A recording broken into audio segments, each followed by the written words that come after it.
The person who's hurt you the most, you've probably thought about them today. And the worst part? Part of you still wants them back. You know they're not good for you. Your friends have told you. You've told yourself 100 times. But every time you try to walk away, something pulls you right back in. Maybe it's the way they make you feel when things are good. Maybe it's the hope that this time will be different. Or maybe it's something you can't even name, just this deep, almost magnetic pull towards someone who consistently leaves you feeling worse about yourself.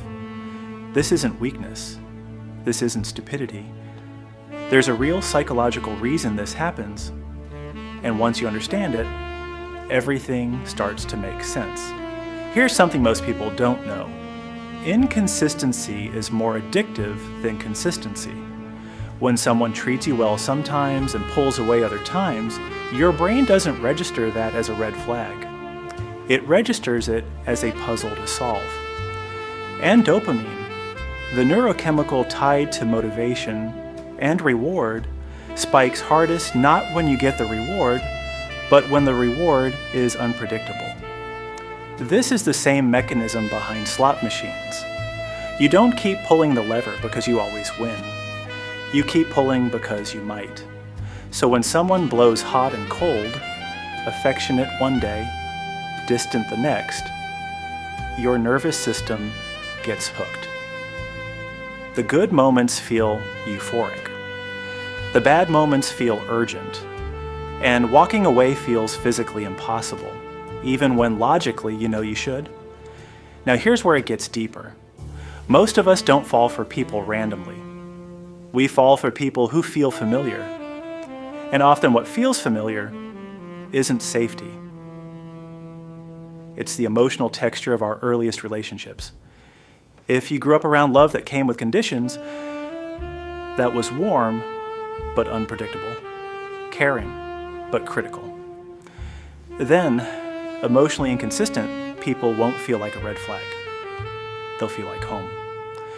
Psychologists call this a repetition compulsion, an unconscious drive to recreate familiar emotional dynamics, even painful ones, because on some level, the brain is trying to resolve what was never resolved in childhood. This isn't a flaw in you. It's your nervous system doing exactly what it was wired to do. If you have an anxious attachment style, which a significant portion of adults do, your brain literally perceives emotional withdrawal as a threat. So when someone pulls away, you don't feel mildly disappointed. You feel panicked. And that panic makes them feel more important, more necessary, more irreplaceable, even if the relationship is objectively harmful. The cruelest irony? People who are consistently kind and available can actually feel boring to an anxiously attached person, not because they're less lovable, but because they don't trigger the survival response that's been mistaken for passion.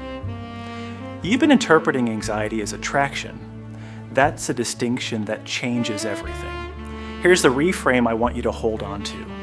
You're not drawn to people who hurt you because something is wrong with you. You're drawn to them because your nervous system learned very early on to associate love with uncertainty, to associate connection with having to earn it. The pull you feel towards someone who treats you inconsistently isn't love deepening. It's a trauma response activating. That doesn't mean you're broken. It means you're running on old software. And old software can be updated. 3 things you can actually do with this. First, name the pattern, not the person. Instead of obsessing over why they did this, ask yourself, when have I felt this exact feeling before?